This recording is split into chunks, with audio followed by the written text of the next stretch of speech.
So now with task 2 complete, we have an acceptable material that should be able to predict other configurations. So what do I mean by other configurations? That's what we're going to do in task 3. And if we can predict some other configurations that we have test data on, we can call that a model validation. So if you remember, what we did was this experiment is basically representing this first row here. We use this data to tune our materials. Now, for another configuration, let's use a two-stack case. So what this means is if we can add a second magnet to the anchor, so in this setup, it's going to be below that anchor magnet, stacked directly on top of it. We expect it to elevate. We expect the force to be greater, and for this floating magnet to reach equilibrium, it's going to be pushed a little bit higher. And that was represented in the test data. It's not much, it's just a few millimeters, but we're able to see that difference here. So let's see if we can run that configuration. And in the simulation, if we run a two-stack case at this distance, and we are able to get the same force at that distance for the two-stack case, we could call that a reasonable, at least a first-order validation. So let's get to it. Okay, as we did before, we're going to do a copy and paste. So you can see I'm highlighted on task 2 right now. So if I right-click task 2 and I copy, and then I right-click on the top-level project name, then I can paste. And here it's already appropriately named. So let's get to work on this. I'm going to go ahead and hide this. I'm going to use a hotkey, Control H should work. So the region is now out of view. What I need to do right now is, let's first of all remember which coordinate system I'm on. If I'm on the global coordinate system, I can see that's my anchor magnet. So I'm looking at my anchor 1 here. What I want to do right now is add an anchor 2. Now, if you remember the image from the test data, the bottom surface of the float magnet is in the exact same plane where the ruler is shown as the top surface of the anchor magnet. And we might not have talked too much about that when we set this up, but that's basically the view that you can see here. So remember, X would be actually in the up against gravity direction. So that's actually the case. So we can see these are aligned. These should be in the same plane. So this we want to continue on with this. So when we talk about the double stack, a two-stack anchor magnet, that means that we want to make a copy of this magnet or make a new one below it and stack it directly underneath the anchor 1. So what we're going to try right now is a move operation, and this should work just as good as any other techniques, I believe. So I'm going to stay in the Draw tab, and notice there's two different looking, they're very similar icons. I want to do the move along a line because that's not just a move operation, but it's also a copy. So it'll keep the first one in place. So let's just follow the steps. As I hit the button, as I get ready to hit the button here, you can just pay attention down here in the bottom left, as always, where it's going to be giving me commands to move. So let's just get to it. So if you have your view aligned this way, this might be the best way to do it. Remember, when you poke around at the compass here, when these axes, these individual axes highlight, that gives you an indication that as soon as you click on it, so let me just go out of view here. If I click on this Y, when it highlights here, then it tells it to point the view directly out of the screen at me with the Y axis. So the reason I wanted that is because we know that we want to move this in the XZ plane, which is the plane that we're looking at. The screen right now is in the XZ plane. So if you have your grid on, like me, you won't see the grid right now because we're orthogonal to the XY plane. So all this is doing is selecting basically the grid that I'll be operating in. So let's change that to the XZ, and now all of a sudden I can see the grid. It was always there, but now I'm actually able to show that plane. And this is very helpful when we do the move command. So I'm going to zoom in a little bit so I can see pretty clearly, and it fills up most of my screen. So my anchor magnet is selected. I'm going to use this command here that says move it along a line, and notice it says it's going to duplicate. Okay, so I'm going to click the button first, And if you look down at the bottom, it's asking me input the first point of a duplication vector. So this would be the base vector. Okay, so as I scan around the object here, it should at some point maybe snap. I can see right there, it looks like it's snapped to the bottom face. Maybe I can also snap. Yeah, you can see here, it's giving me this little kind of an arc, like a quarter of a pie symbol here. That's because it's snapped to one of the objects. Snaps up here. It's snapped to an edge. So it's I'm going to go ahead and choose that. So I know that it's looking at the top edge or surface, and that's a good reference for my base. So I'm going to click once now, and now at the bottom left it tells me to input the second point of the duplication vector. I'm just going to go straight down in the Z, and now I find that it found the bottom. So that's perfect. That's exactly the vector that I want. It's the thickness of the object.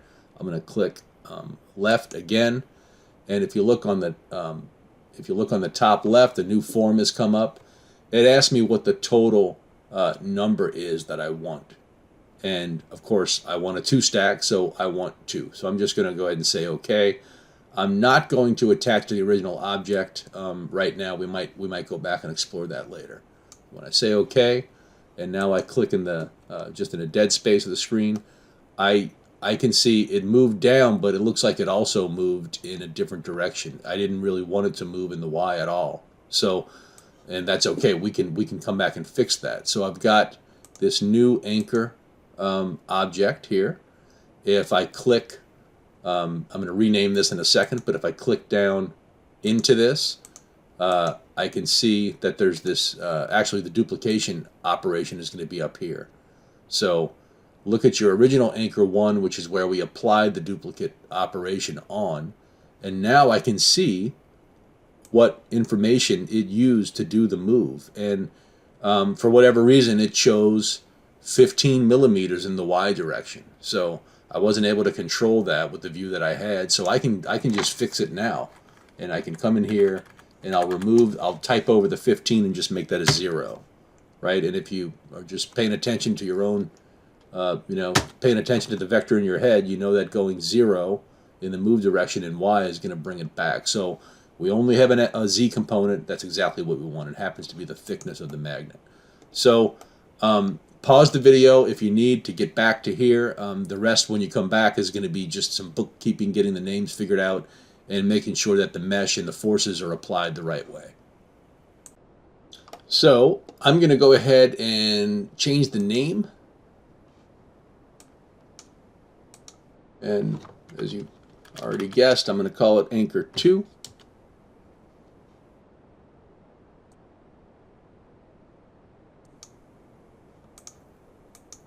And I shouldn't have to change it here. I believe that's all we have to do is change it at the top level. And we can fix that later if we need to.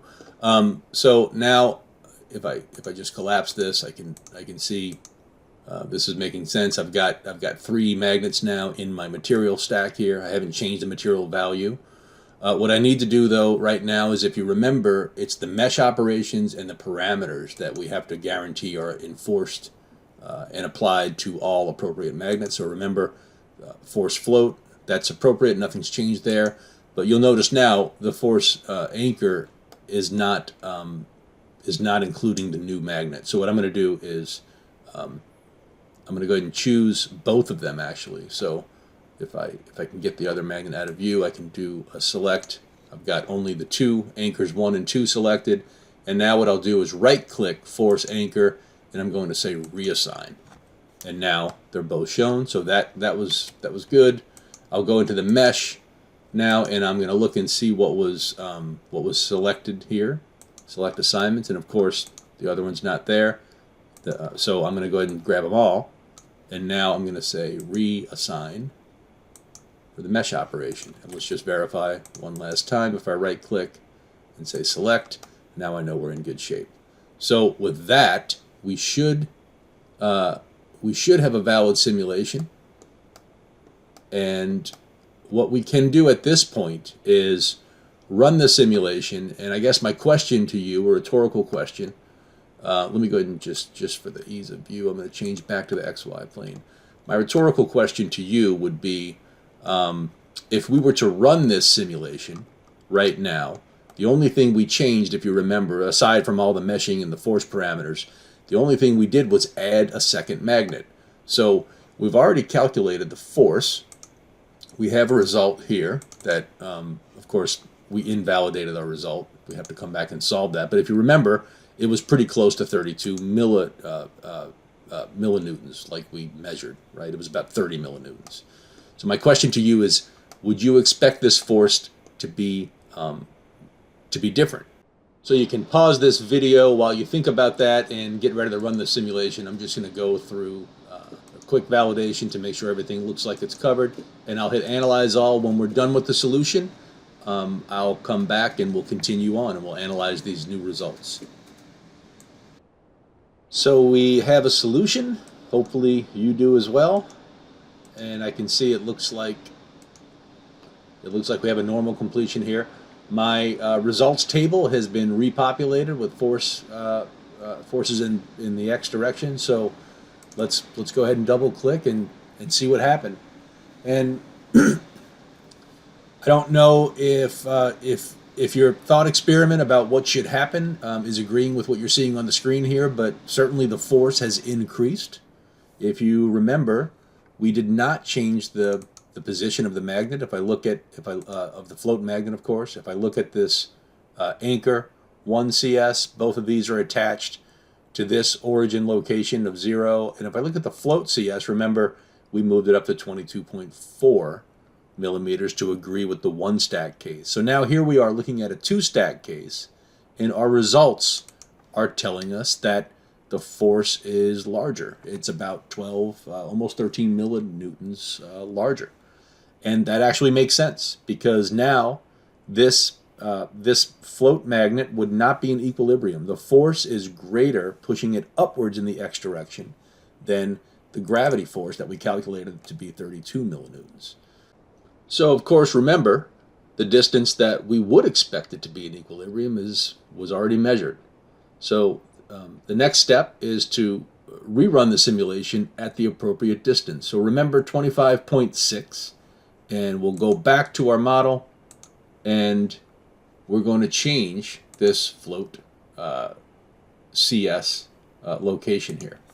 So if I click on this, just to verify, 25.6 is what we said. So I'm going to change this from 22.4 to 25.6. And we saw it move up. And now our results are invalid. So we have to run the simulation again. And we're going to come back as soon as this solution is complete, and we'll see if we got our 30 or 32 millinewtons back.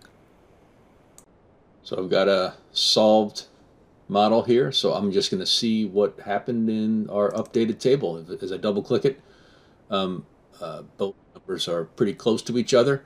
It's a little bit lower, but maybe this is okay. If we go back to what we did in the task 1, I should say task 2, when we tuned the material, we never really got our 32 millinewtons. We got 30 instead. So this is probably pretty reasonable. There's ways to improve the solution that we haven't really explored.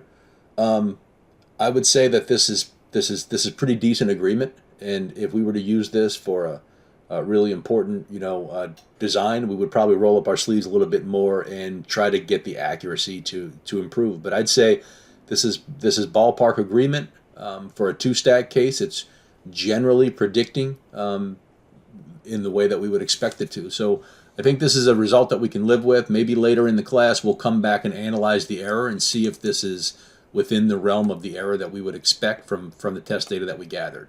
So this will do it for task 3. We're going to move on. Make sure you save your project again. Make sure you've got your naming convention clear, so I can come through and analyze each one of these designs as you build them out. So get ready for task 4. We'll see you in the next video.